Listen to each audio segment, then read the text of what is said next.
Hi guys, Luckfuck here and welcome to the FIFA 19 player review, and today I'm going to be reviewing the 88 rated player of the month SBC, Raheem Sterling. I did decide to go and do his loan SBC, and to do his full SBC on Xbox it does cost in the region of 280,000 coins, and it's also a similar price on PlayStation as well. And in the 4 games that I played with him, he scored me 1 goal and got me 3 assists, and he does have a 3 stoic foot as well as 4-star skill moves. Then moving along into his in-game stats, his main standout stats are going to be his 96 agility, his 96 balance, his 90 ball control, and finally his 89 short passing. And I did have the finisher chemistry style applied to Raheem Sterling in the 4 games that I used him with, which were all played in FUT Rivals. So I did go and do the loan SBC. Of course, when the loan SBC is available, always go for the loan SBC first to see if you like the player, and then decide to go and do the full SBC, because obviously, you know, you might go and do 280,000 coins and not like this Sterling card, and you've wasted essentially practically 300k, or you can do the loan SBC first.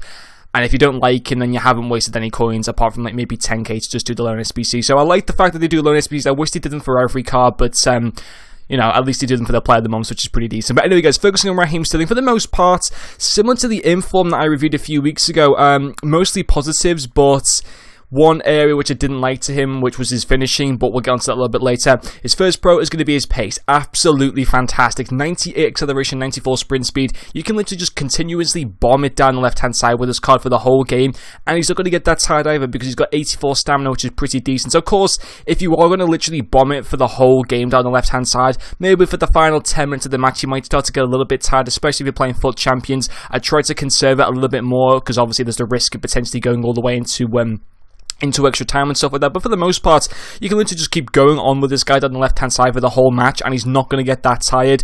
And I thought it was absolutely fantastic. It allowed him to make, you know, to get into so many good positions to try and create chances from the team, whether that be, you know, crosses, passes, you know, trying to score goals, anything like that. Absolutely fantastic. Really was able to kind of start a lot of good attacks because of him, because of how quick he is with and without the ball. So again, you know, his pace was absolutely fantastic part to his card in the second pro, and in my opinion, my favourite parts of Raheem Sterling was his dribbling, in particular 96 agility and 96 balance. I just love, he doesn't feel sluggish on the ball, he feels really, really good. Also the 90 ball control, the 90 in-game dribbling is also very, very nice. Just feels really, really nice and smooth on the ball. You know, you're able to turn with him really, really easily, and the way that he can just change direction to so easily get between opposition midfielders and defence was absolutely ridiculous. Really, really easy to cut into the centre part of the midfield as well with this card, cutting in, changing directions, anything like that is really, really good. You can cause a lot of problems with this Sterling card with his agility, his balance, his ball control, his in-game dribbling, because he's just fantastic and he feels absolutely amazing, and really was able to cause a lot of mayhem for opposition teams.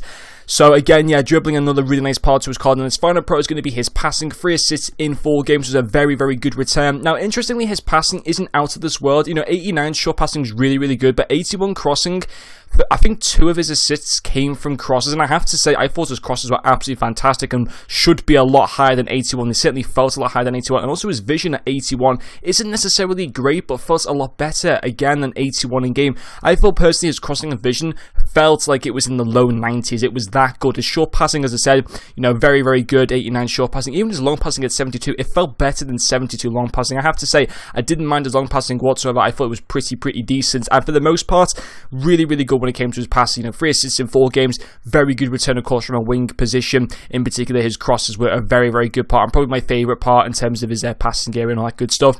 Now, there's no cons to him, but I do want to touch on his finishing. It's not great. It's the same as the inform. It's not good at all.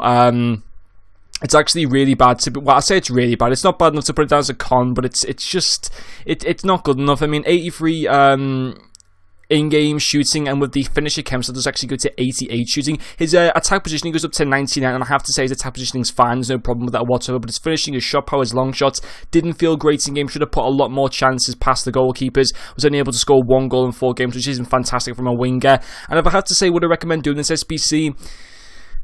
No, I think it's just, he's a good card, but the lack of finishing and the fact that he costs practically 300,000 coins and he can't finish a lot of chances just makes him not worth doing. I think you get a lot more benefit out of having an inform Martial, which I currently have, or a regular gold Sane is another very good card to go for. They do just as well, because they'll be able to put away a lot more chances than the Sterling card. Yes, they might not have all the great pace and maybe not quite as good dribbling, but they've certainly got that much more killer instinct finish in front of goal that Sterling just lacks on so many occasions. So don't get me wrong, the Sterling card's decent, but for me just lacks in that finishing area, and probably puts me off doing the full SBC thing, in all honesty. But anyway, guys, that's going to finish up this player review. Thank you very much for watching, and I'll see you guys later.